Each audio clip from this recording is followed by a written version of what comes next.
உன் மனசுல நான் பெரிய கலெக்டர் நினைப்பா? எவ்வளவு நெஞ்செழுத்து இருந்தா பிள்ளைகளை கூட்டிட்டு வான்னு போன்ல எனக்கே உத்தரவு போடுவேன். ஒரு மாசம் வேலைக்கு போனதுக்கே உனக்கு இவ்வளவு தனாவட்டுனா, இத்தனை வருஷமா உன்னை சும்மா உட்கார வச்சு சோறு போட்டிருக்கேனே, எனக்கு எவ்வளவு தனாவட்டு இருக்கும். நிறுத்தியா? நீ ஒண்ணு சும்மா சோறு போடல. இந்த குடும்பத்துக்காக ராத்திரி பகலா நான் மாடா உழைச்சிருக்கேன். என்ன உழைச்ச? கை வண்டி நிறுத்தியா, வண்டி தள்ளியா, ரிச்சா ஓட்டினியா, மூட்டை தூக்குனியா, என்னடி உழைச்ச? ஒன்ன விட பெருசா உழைச்சிருக்கையா? என்ன உழைச்ச? நேரத்துக்கு ஆக்கி ஆக்கி கொட்டி இருக்க. உன் துணிமணிகளை துவைச்சு போட்டிருக்க.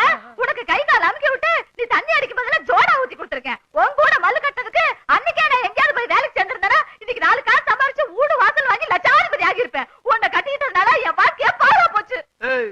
என்னடி ரொம்ப ஓவரா அடுக்குற? போட்ட வாயில பல்லெல்லாம் பொறி மாதிரி சதறிடும். போடுவேன்.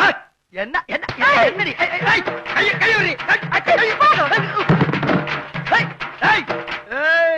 என்னையவே தள்ளி விட்டு போறியா? இந்த வர்றண்டி.